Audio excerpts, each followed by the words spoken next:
Let me ask you about the other major conflict you're focused on, Ukraine. I want to read some comments that Secretary of State Marco Rubio made to Vanity Fair about President Putin. He said, quote, "There are offers on the table right now to basically stop this war at its current lines of contact, which include substantial parts of Ukrainian territory, including Crimea, which they controlled since 2014, and the Russians continue to turn it down." And so you start to wonder, well, maybe what this guy wants is the entire country.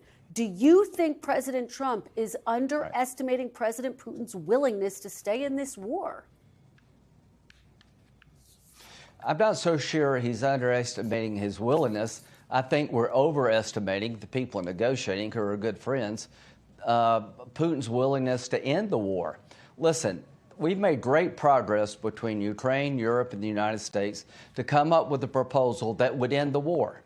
We're not going to evict every Russian out of Ukraine. I understand that. But I want a deal that would prevent a third invasion. I want European troops on the ground to make sure there's no third invasion. I want us to give security guarantees to Ukraine to make sure there's no third invasion. I think Putin's going to continue to take the Donbas by force until we increase pressure. So here's what I think. We're going to be loosey with the football if we don't watch it. We keep engaging Russia. We keep engaging, trying to lure Putin to the peace table, and he rebuffs all of our efforts. If he says no this time, here's what I hope President Trump will do. Signed my bill that has 85 co-sponsors and put tariffs on countries like China who buy cheap Russian oil. Make Russia a state sponsor of terrorism for kidnapping 20,000 Ukrainian kids. And most importantly, seize ships that are carrying sanctioned Russian oil like you're doing in Venezuela.